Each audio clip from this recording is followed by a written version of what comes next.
Calcium formate के शुष्क आसवन से क्या प्राप्त होता है? तो देखिए ये है आपका कैल्शियम फॉर्मेट, क्या है? CaHCOO, ये फॉर्मिक एसिड से फॉर्मेट बना है। कैल्शियम की वैलेंसी 2 होती है, फॉर्मेट की 1, तो ये कैल्शियम फॉर्मेट हो गया, ठीक है। और इसका आसवन करना है, और आसवन विधि में थोड़ा सा हीट भी करना पड़ता है, तो आपको क्या मिलता है? आपको मिलता है फॉर्मल्डिहाइड। क्या मिलता है? HCHO, और उसके बाद कैल्शियम कार्बोनेट मिलता है CaCO3। तो ये आपका फॉर्मल्डिहाइड क्या है? फॉर्मल्डिहाइड, और फॉर्मल्डिहाइड के बाद कैल्शियम कार्बोनेट भी मिलता है। तो चेक करिए भाई कौन सा ऑप्शन सही होगा। पहला ऑप्शन आपको दिख रहा है ए, यानी फॉर्मल्डिहाइड, ये आपका सही उत्तर होगा। चलिए आगे बढ़ते हैं। A, B और C तत्वों का मानक अपचयन विभव का मान क्रमशः प्लस 0.68 वोल्ट, माइनस 2.50 वोल्ट और माइनस 0.50 वोल्ट है। इसकी अपचयन शक्ति का क्रम क्या होगा? देखिए आपको इसका कॉन्सेप्ट बता देते हैं। देखिए जिसका इलेक्ट्रोड पोटेंशियल का वैल्यू, मतलब मानक अपचयन का वैल्यू, ये वाला जो वैल्यू है मानक अपचयन का वैल्यू, जितना ही ज्यादा नेगेटिव होता है उसकी अपचयन शक्ति उतनी ही ज्यादा होती है। तो अब हमारी बात यह होगी कि इसमें से जो वैल्यू दिया गया है ABC का, उसमें सबसे ज्यादा नेगेटिव वैल्यू किसका है? जिसका नेगेटिव वैल्यू ज्यादा, मतलब जिसका ज्यादा नेगेटिव होगा वैल्यू, उसी का अपचयन शक्ति सबसे ज्यादा होगा। तो देखिए ए का दिया है, ए का कितना दिया है? ये ए का, ये आपका बी का वैल्यू माइनस में 2.50, और ये सी का है माइनस 0.50। तो सबसे ज्यादा माइनस में वैल्यू कौन है? आप ही बताइए जरा, माइनस में सबसे ज्यादा वैल्यू कौन है? माइनस 2.50, मतलब बी ऑप्शन आपको कहीं दिख रहा है? पहले सबसे ज्यादा होगा, तो बी यहां दिख रहा है आपको, बी सबसे ज्यादा, उससे कम सी, बिल्कुल सी इसका होगा, और फिर सबसे कम, मतलब सबसे ज्यादा अपचयन शक्ति जो होगी, ये अब जो अपचयन शक्ति है ये सबसे ज्यादा ये माइनस 2.50 वोल्ट, उससे कम 0.50 वोल्ट, और सबसे कम पॉजिटिव यानी प्लस 0.68 वोल्ट की होगी, यानी इलेक्ट्रोड स्टैंडर्ड रिडक्शन पोटेंशियल जो होगा ये सबसे कम ए का। तो ये डी ऑप्शन आपका सही आंसर होगा। आगे बढ़ते हैं। एंजाइम क्या है? एंजाइम क्या है भाई, बताइए जरा, एंजाइम क्या है? तो एंजाइम जो है ये एक प्रकार का प्रोटीन है। क्या है? प्रोटीन है। एंजाइम क्या है? ये प्रोटीन है, और ऑलमोस्ट जितने प्रोटीन यानी एंजाइम जो प्रोटीन होते हैं वो ग्लोबुलर प्रोटीन होते हैं। तो ग्लोबुलर प्रोटीन, जिसको हम लोग गोलिकाकार, हिंदी में क्या कहते हैं? गोलिकाकार प्रोटीन कहते हैं, ये एंजाइम होते हैं। तो कौन सा ऑप्शन सही है जरा आप ही बताइए। ये सी ऑप्शन सही है। चलिए आगे बढ़ते हैं। चौथा सवाल है, सल्फाइड अयस्कों का सांद्रण, सल्फाइड अयस्कों का सांद्रण किया जाता है, किस विधि द्वारा किया जाता है? तो आप सबको मालूम है कि सल्फाइड अयस्कों का सांद्रण फेन प्लावन विधि के द्वारा किया जाता है। किसके द्वारा? फेन प्लावन विधि के द्वारा। तो इसलिए ए ऑप्शन आपका सही आंसर होगा। क्या होगा? ए ऑप्शन आपका सही आंसर होगा। क्लियर हुआ? आगे बढ़ते हैं। अगला सवाल है, टिंडल प्रभाव पाया जाता है। टिंडल प्रभाव भाई किसमें पाया जाता है जरा आप ही बताइए, टिंडल प्रभाव किसमें पाया जाता है? तो देखिए टिंडल प्रभाव हमेशा कोलाइडल सॉल्यूशन या सॉल में पाया जाता है। आप सॉल भी कह सकते हो, है ना। तो इसमें ऑप्शन जरा चेक कर लीजिए, विलयन में, अवक्षेप में, सॉल में, वाष्पों में। तो देखिए टिंडल प्रभाव जो है ये सॉल या कोलाइडल सॉल्यूशन में पाया जाता है। आपने टिंडल इफेक्ट धूल के कणों के साथ भी अपने घर के दरवाजों या खिड़कियों के पास से जब सूर्य की किरणें आती है तो वहां से भी आपने देखा होगा। तो ये या तो कोलाइड होगा जिसमें पार्टिकल काफी छोटे छोटे पार्टिकल आपको सॉल्यूशन में दिखाई देते होंगे, उसको सॉल या कोलाइडल सॉल्यूशन कहते हैं। विलयन में कभी भी ऐसा नहीं होता है, तो ये सी ऑप्शन सही होगा। आगे बढ़ते हैं। अल्काइल हैलाइड एवं सोडियम धातु के बीच अभिक्रिया कहलाती है। अल्काइल हैलाइड और सोडियम धातु के बीच की अभिक्रिया कहलाती है। तो देखिए जरा ध्यान से, ये रहा आपका अल्काइल हैलाइड और उसके बाद आपने रिएक्शन कराया सोडियम से। क्लियर हुआ? और इस रिएक्शन में अल्काइल हैलाइड और सोडियम दोनों आपस में रिएक्शन करके ये 2 मोल होता है। ये कितना मोल? 2 मोल। तो सोडियम और हाइड्रोजन दोनों एक सोडियम हाइलाइड बनाते हैं और ये R और R 2 ग्रुप आकर के जुड़ जाते हैं। इसको क्या कहा जाता है? अल्केन कहा जाता है। इस रिएक्शन को क्या कहा जाता है?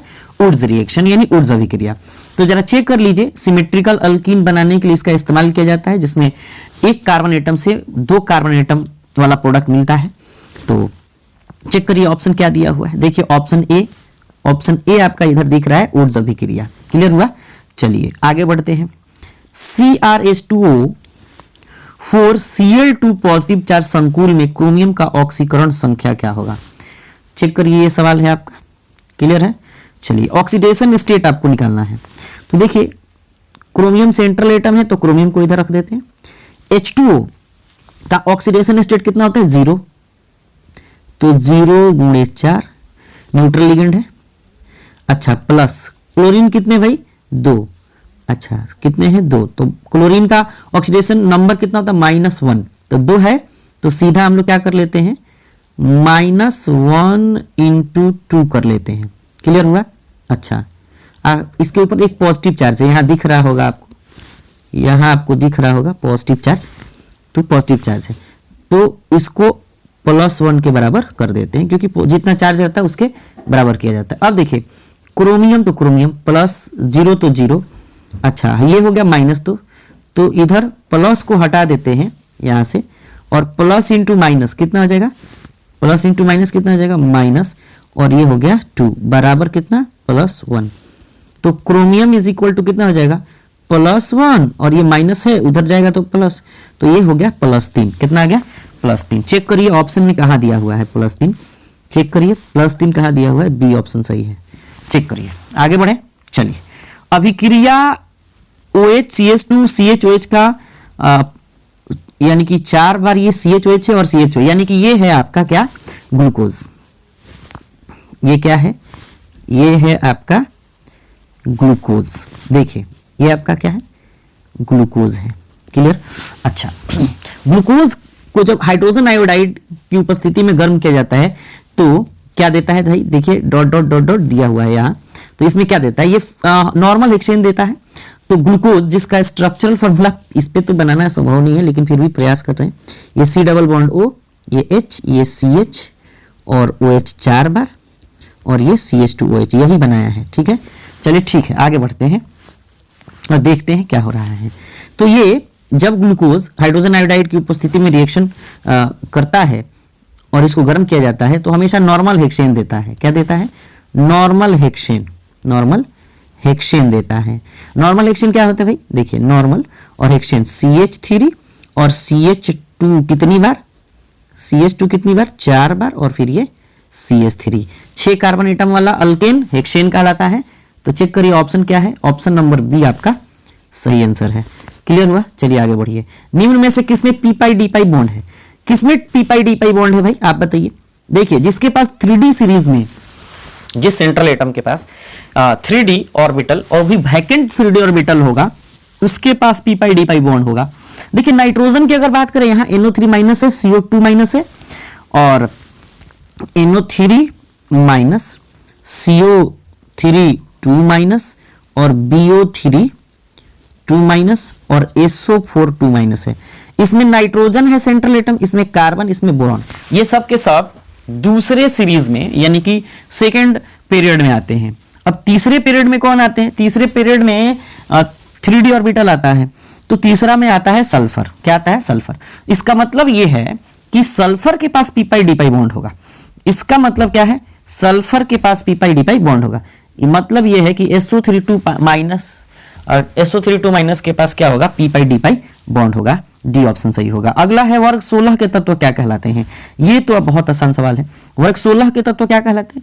वर्ग 16 कौन होते हैं भाई? वर्ग 16 के तत्व oxygen, sulphur, selenium, tellurium, polonium और अनअनहेक्सियम UH है ना, अनअनहेक्सियम। तो इसको ट्रिक से अगर याद करें तो ओ सही से टीपो। क्लियर है? अच्छा अब ये क्या कहलाते हैं भाई? ग्रुप 16 के जो तत्व होते हैं ये कहलाते हैं चाल्कोजेन। क्या कहलाते हैं? चाल्कोजेन। क्या कहलाते हैं भाई? चाल्कोजेन। कई बार इसको काल्कोजेन भी लिखा जाता है, काल्कोजेन हिंदी में, और एनसीईआरटी भी शायद यही लिखता है, या चाल्कोजेन भी, एनसीईआरटी पता नहीं हिंदी क्या लिखता है, ठीक है, लेकिन चाल्कोजेन कहा जाता है। क्यों कहा जाता है भाई? ये सबसे ज्यादा मात्रा में ओर्स यानी अयस्क का निर्माण करते हैं। ग्रुप 16 के जितने तत्व होते हैं अयस्क का निर्माण करने के कारण इन्हें चाल्कोजेन कहा जाता है। और वो भी अयस्क, कौन से अयस्क? ऑक्साइड अयस्क। कौन से अयस्क? ऑक्साइड अयस्क का निर्माण करने के कारण इन्हें चाल्कोजेन कहा जाता है। अगला है आपका 11 नंबर, प्रथम श्रेणी में उच्चतम ऑक्सीकरण अवस्था प्रदर्शित करता है। तो देखिए, प्रथम श्रेणी को 3D श्रेणी भी कहा जाता है, ये आपको मालूम है, क्योंकि 3D ऑर्बिटल इसमें मौजूद होता है और जितने तत्व होते हैं उनका इलेक्ट्रॉनिक विन्यास लिखने पर अंतिम इलेक्ट्रॉन 3D ऑर्बिटल में ही जाता है। क्लियर है? इसलिए उनको क्या कहा जाता है? 3D सीरीज का तत्व। 3D सीरीज का तत्व। इसमें कौन कौन से आते हैं? स्कैंडियम, टाइटेनियम, वेनेडियम, है ना, chromium, manganese, ferrous, cobalt, nickel, copper और जिंक आते हैं। ठीक है, तो अब देखिए ये 3D सीरीज के तत्व कौन कौन से हैं। इसमें सबसे ज्यादा ऑक्सीडेशन स्टेट मैग्नीज शो करता है, क्योंकि 3D ऑर्बिटल में 5 इलेक्ट्रॉन होते हैं और सब के सब त्याग देता है। 4s में 2 इलेक्ट्रॉन होते हैं इसके पास, और 3D में 5, ये 5 के पास सब के सब त्याग देता है। और टोटल मैक्सिमम कितने? +7 ऑक्सीडेशन स्टेट शो करता है मैक्सिमम। तो इसलिए ये फेमस सवाल भी है और कई बार क्वेश्चन पूछा भी गया है। तो ये डी ऑप्शन, कौन सा ऑप्शन? डी ऑप्शन सही होगा। डी ऑप्शन आपका सही होगा। चेक कर लीजिए, ये डी मैग्नीज वाला। चलिए देख लेते हैं, ये वाला सवाल मैग्नीज वाला सही जवाब।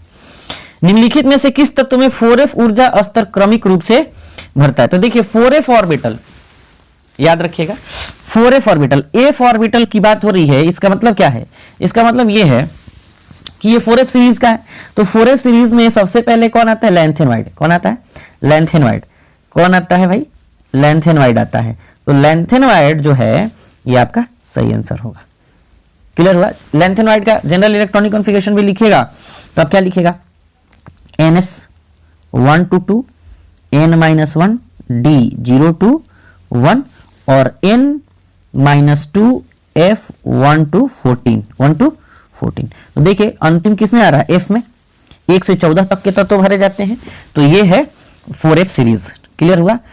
और 4f सीरीज में लैंथेनवाइड आते हैं, 5f सीरीज में एक्टिनवाइड्स आते हैं। तो ए ऑप्शन सही होगा। अगला सवाल है K3Cr(C2O4) 3 में Cr यानी क्रोमियम का उप सहसंयोजन संख्या कोऑर्डिनेशन नंबर कितना होगा? तो देखिए कोऑर्डिनेशन नंबर जब भी आप निकालें तो हमेशा याद रखिएगा कि आपको डेंटिसिटी मालूम होना चाहिए। C2O4 ये जो आपको दिखाई दे रहा है, C2O4 इसमें इस कॉम्प्लेक्स कंपाउंड में C2O4 ऑक्सिलेटो आयन है जिसकी लिगेंसी 2 होती है। कितनी होती है? 2 होती है। ठीक है, अच्छा, और चेक कर लीजिए उस ऑक्सिलेटो आयन की संख्या कितनी है? ऑक्सिलेटो आयन की संख्या कितनी है? 3 है। लिगेंसी होती है 2, 2 में 3 से गुणा करें कितना आ गया? 6। मतलब इसका उप सहसंयोजन संख्या कोऑर्डिनेशन नंबर 6 होगा। चेक कर लीजिए, और सवाल ऐसे ही बनता है, coordination number is equal to number of ligand, यानी लिगेंड की संख्या कितना है? 3, तो हमने 3 लिखा।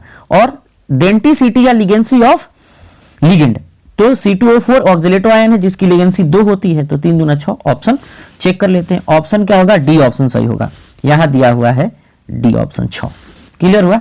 आगे बढ़िए। किसी सेल अभिक्रिया की साम्यावस्था पर सेल का विद्युत वाहक बल यानी EMF क्या होगा? विद्युत वाहक बल क्या होगा भाई? जरा चेक करिए।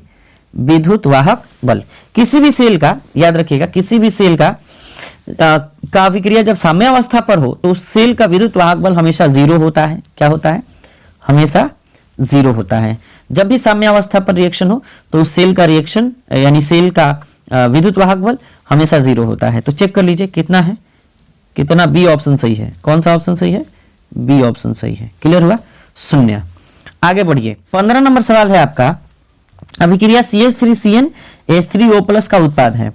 तो ये आपका जो क्वेश्चन है ये कन्वर्जन का सवाल है। चेक करिए क्या कह रहा है? CH3C ट्रिपल बॉन्ड N और H+ ओवर H2O क्लियर हुआ, यानी हाइड्रोनियम आयन।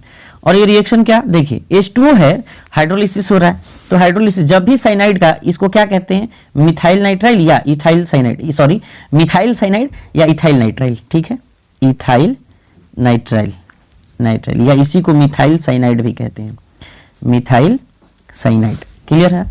अच्छा, अब देखिए जब भी एसिडिक हाइड्रोलिसिस होता है साइनाइड का तो हमेशा कार्बोक्सिलिक एसिड देता है। क्या देता है, कार्बोक्सिलिक एसिड। ये ए ऑप्शन सही होगा।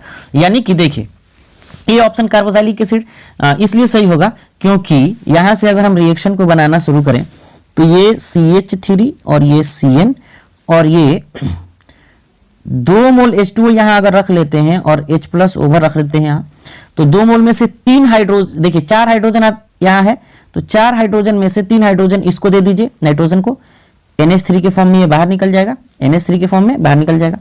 अच्छा, एक हाइड्रोजन उठा के कार्बन को दे दीजिए, किसको, कार्बन को दे दीजिए, ठीक है।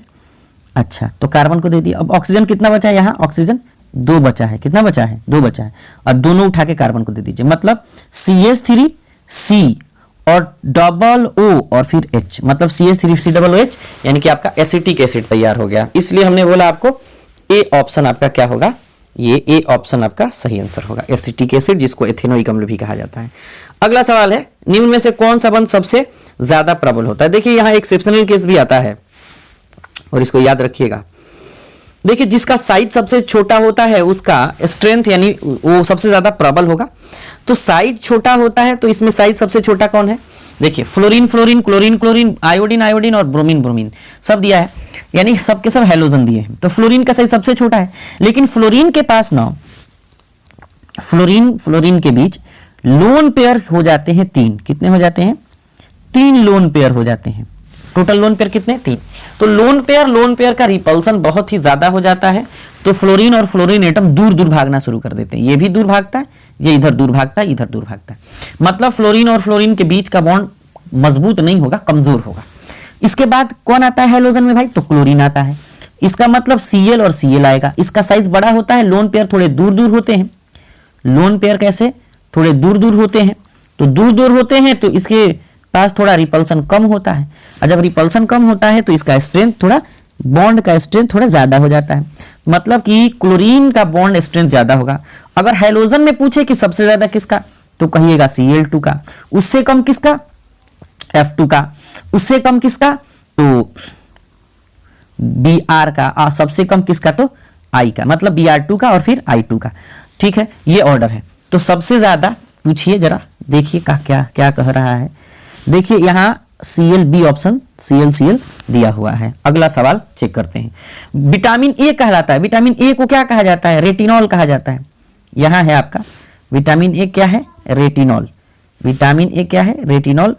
आंख के लिए सबसे बेहतरीन ये रेटिनॉल होता है, क्योंकि रतौंधी अगर आपको हो जाए तो आपको विटामिन ए ही लेना चाहिए। और सवाल ये भी पूछा गया है कि रतौंधी किस विटामिन की कमी से होता है, तो विटामिन ए की कमी से होता है। किसकी कमी से, विटामिन ए की कमी से। आगे बढ़िए। अगला सवाल है, हमेशा स्वतंत्र अवस्था में पाया जाने वाला धातु है। हमेशा स्वतंत्र अवस्था में पाया जाने वाला धातु भाई कौन है वो, तो देखिए हमेशा स्वतंत्र अवस्था में पाया जाने वाला धातु जो है प्लेटिनम, गोल्ड, और ऐसे कह सकते हैं गोल्ड और प्लेटिनम ही कह लो। सिल्वर तो थोड़ा रिएक्शन कर ही लेता है, तो गोल्ड और प्लेटिनम ये 2 ऑप्शन आपके पास हैं। लेकिन देखिए भाई इसमें क्या दे रहा है, गोल्ड और प्लेटिनम में से देखिए, गोल्ड को हिंदी में सोना कहते हैं, तो दिया हुआ है यहाँ सोना। क्लियर हुआ। चलिए 19 नंबर सवाल है आपका, लोहे को जंग लगने से रोकने का सबसे अच्छा तरीका क्या है। आयरन कैथोड बनाकर, भाई आप नहीं बना सकते आयरन कैथोड। क्लियर हुआ। आयरन कैथोड आप बनाइएगा तो फिर आपका जो जंग लगने का दर होगा लोहे पर वो बहुत ही ज्यादा होगा। तो पहला ऑप्शन तो बिल्कुल गलत है। दूसरा, खारे जल में रखकर बहुत ही तेजी से इसमें भी जंग लगता है रेडॉक्स रिएक्शन के कारण। ए और बी तो भाई दोनों गलत है, तो इनमें से कोई नहीं, डी ऑप्शन सही होगा। अगली बात, इथॉक्सी इथेन कौन है। इथॉक्सी इथेन, देखिए इथॉक्सी मतलब ये CH3 और CH2 और O, और फिर इथेन मतलब CH2 और फिर CH3। क्लियर हुआ। मतलब ऐसे भी लिख सकते हैं कि C2H5O और C2H5। क्लियर हुआ, इथॉक्सी इथेन। तो चेक करिए कहाँ है, C2H5O C2H5 दिया है कहीं, बिल्कुल दिया है, कहाँ दिया है, सी ऑप्शन में दिया है, देखिए जरा, क्लियर हुआ, सी ऑप्शन सही है। निम्न में किसमें मैग्नीशियम धातु है, किसमें मैग्नीशियम है भाई, चेक करिए किसमें मैग्नीशियम है, क्लोरोफिल में मैग्नीशियम पाया जाता है, किसमें पाया जाता है, क्लोरोफिल में, किसमें, क्लोरोफिल में, क्लोरोफिल में मैग्नीशियम पाया जाता है, क्या पाया जाता है, मैग्नीशियम धातु पाया जाता है। और पौधों की पत्तियों का रंग क्लोरोफिल के कारण ही हरा होता है, यह भी बात है। अच्छा, अगर पूछता कि हीमोग्लोबिन में, किसमें, हीमोग्लोबिन में क्या पाया जाता है, तो कहते आयरन पाया जाता है। अगर क्लोरोफिल में मैग्नीशियम, हीमोग्लोबिन में आयरन, और अगर विटामिन B12 में पूछता, विटामिन B12 में पूछता तो क्या कहते, कोबाल्ट पाया जाता है।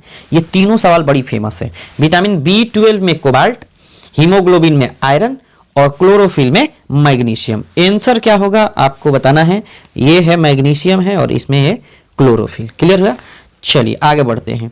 निम्न में से किसमें मैग्नीशियम है, गजब हाल है, किसमें मैग्नीशियम है, तो 21 नंबर फिर से रिपीट हो गया, कोई बात नहीं, क्लोरोफिल। आगे बढ़ते हैं। अभिकारक अणुओं को उत्पाद में परिवर्तित करने के लिए आवश्यक न्यूनतम ऊर्जा क्या कहलाता है, एक्टिवेशन एनर्जी, सक्रियण ऊर्जा, ये आपका सी ऑप्शन सही है, सक्रियण ऊर्जा। आगे बढ़िए। भौतिक अधिशोषण में लगभग ऊष्मा उत्सर्जित होती है, कितनी ऊष्मा उत्सर्जित होती है आपको बताना है, 20 से 40, 40 से 60, 60 से 80, 40 से 400। देखिए भौतिक अधिशोषण में बहुत ही ज्यादा परतें होती हैं और उसमें जो क्या बोलते हैं ऊष्मा का उत्सर्जन होता है वो किलो जूल पर मोल में, किसमें, किलो जूल पर मोल में 20 से 40 किलो जूल पर मोल ऊर्जा की आवश्यकता होती है, किलो जूल पर मोल ऊर्जा की आवश्यकता होती है। तो आपका ए ऑप्शन सही होगा, 20 से 40 किलो जूल पर मोल।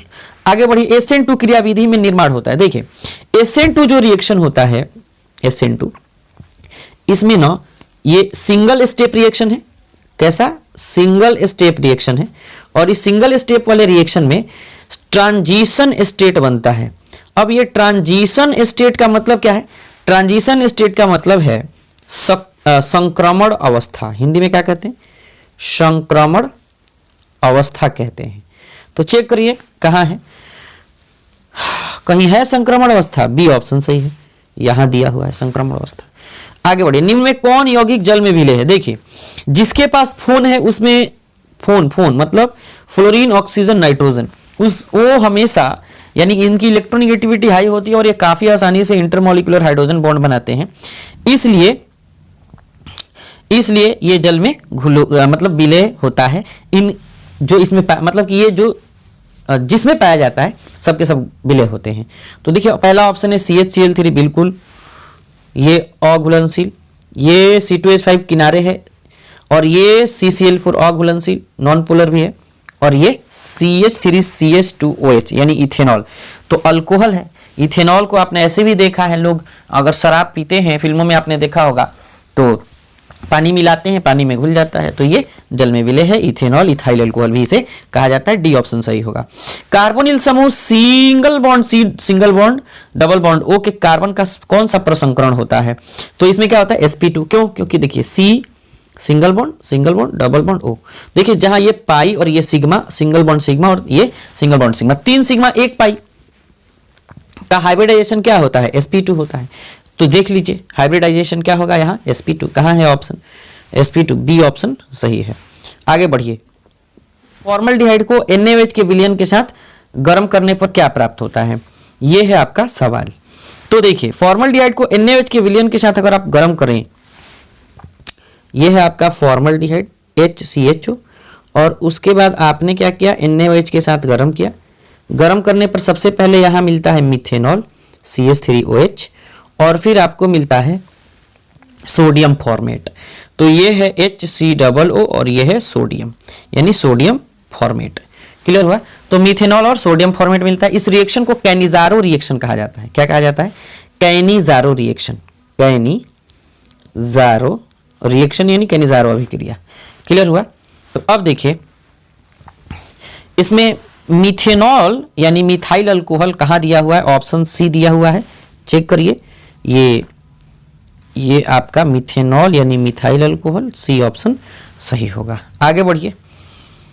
अभिक्रिया C6H5N double bond N positive Cl minus CH3O H3O plus का उत्पाद है। तो देखिए ये डाई एजोटाइजेशन रिएक्शन है ना, डाई एजोटाइजेशन रिएक्शन है।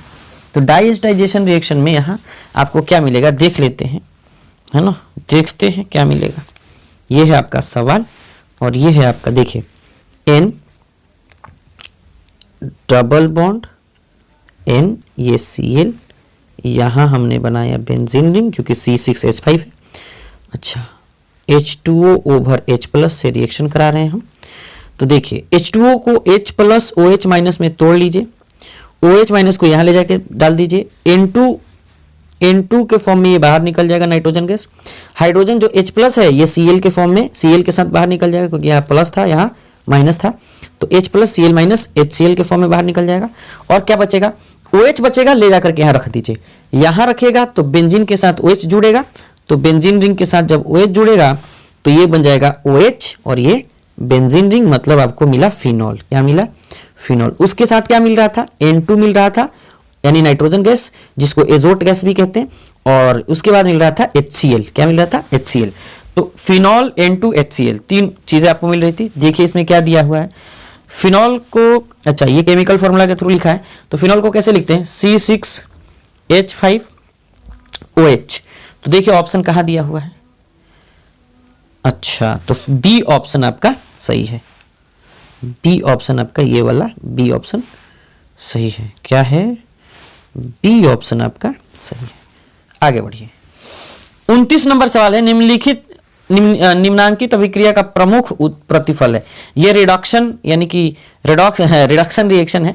इसमें रिडक्शन होता है NO2 नाइट्रोबेंजीन SnHCl। इसमें क्या बनता है, SnHCl दोनों क्या है, रिड्यूसिंग एजेंट है। यहाँ नेसेंट हाइड्रोजन ले लीजिए और नेसेंट हाइड्रोजन में यहाँ क्या करिए, 4 मोल नेसेंट हाइड्रोजन लीजिए, 2 मोल नाइट्रोजन को दे दीजिए और 2 मोल ऑक्सीजन को, तो यहाँ क्या मिल जाएगा, देखिए 6 मोल ले लीजिए, 6 मोल से काम हो जाएगा आपका।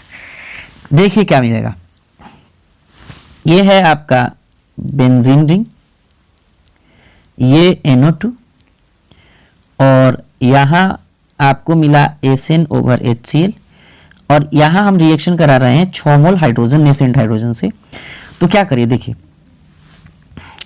2 मोल ऑक्सीजन को दे दीजिए, तो 2H2O मतलब 4 दे दीजिए, 2H2O बाहर निकल जाएगा ऑक्सीजन को लेकर के, ठीक है। अच्छा, उसके बाद नाइट्रोजन को दे दीजिए हाइड्रोजन, तो ये बेंजीन रिंग और ये N और ये फिर H2, मतलब एनिलीन बन रहा है। क्या बन रहा है, एनिलीन बन रहा है। तो एनिलीन ये क्या था, C6H5NH2, कहीं है क्या, देखिए C6H5NH2 एनिलीन है, तो ये है आपका एनिलीन, बी ऑप्शन सही होगा। आगे बढ़िए।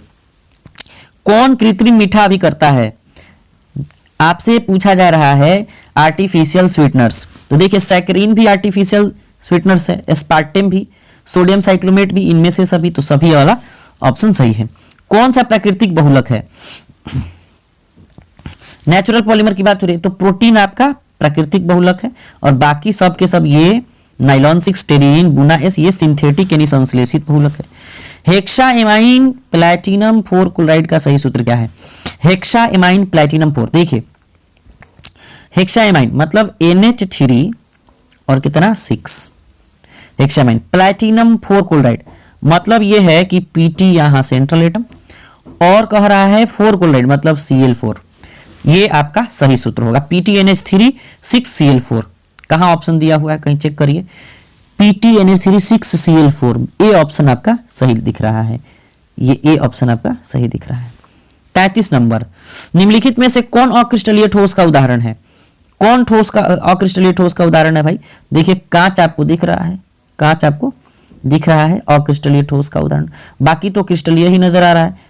NaCl क्रिस्टलाइन है, ZnCl क्रिस्टलाइन है, SiC क्रिस्टलाइन है, ये नेटवर्क सॉलिड, ये आयनिक, ये भी आयनिक है ना, तो ये सब के सब क्रिस्टलाइन है, और ये कांच क्या है, अक्रिस्टलीय ठोस। कौन अणु संख्या गुणधर्म है, ऑप्शन में आपको बताना है कौन अणु संख्या गुणधर्म है। तो देखिए जब भी अणु संख्या गुणधर्म की बात आती है तो देखिए परासरण दाब, कौन सा दाब, परासरण दाब, यहां परासरण दाब, ठीक है। अच्छा, उसके बाद क्वथनांक का उन्नयन, क्वथनांक का उन्नयन, जो हम बोल रहे हैं बस आप सुनते जाइएगा, क्वथनांक का उन्नयन। उसके बाद हिमांक में अवनमन और वाष्प दाब का आपेक्षिक अवनमन। ये जो चार चीजें हैं, चार टर्मोलॉजी हैं, ये अणु संख्या गुणधर्म दर्शाते हैं और बाकी नहीं। तो ऑप्शन आपको इधर दिख रहा है, परासरण दाब। आगे बढ़ते हैं। 1 मोल Al3+ को एल्यूमिनियम में अपचयन के लिए कितने आवेश की आवश्यकता है? 1 मोल, ये सवाल ना आपको ही देंगे बनाने के लिए, अब बता देते हैं। देखिए 1 मोल Al3+, Al से 3 इलेक्ट्रॉन यानी एल्यूमिनियम से 3 इलेक्ट्रॉन निकाला गया है, Al3+ बनाया गया है। क्लियर है? अच्छा, तो 1 मोल इलेक्ट्रॉन का जो कूलाम्बिक चार्ज होता है वो 96,500 कूलाम होता है। और कितना इलेक्ट्रॉन निकाले हैं? 3 मोल इलेक्ट्रॉन निकाले हैं। तो 3 गुणे 96,500, अब बताइए, गुणा करके बताइए हमको कितना इसका आंसर होगा, कमेंट करके जरूर बताइएगा। इस वीडियो में इतना ही रहने दीजिए, वीडियो काफी लंबा हो गया है। अगले वीडियो में हम लोग सेकंड पार्ट को चेकआउट करेंगे। तो चलिए मिलते हैं नेक्स्ट वीडियो में। वीडियो देखने के लिए आपका बहुत बहुत शुक्रिया। क्योंकि आपने ये टोटल सवाल, इसका आप कमेंट जरूर करिएगा, आपने टोटल सवाल देखा, इसके लिए बहुत बहुत शुक्रिया। और फिर से आपको एक बार कहते हैं क्या? Thank you. क्या? Thank you. All the best, all the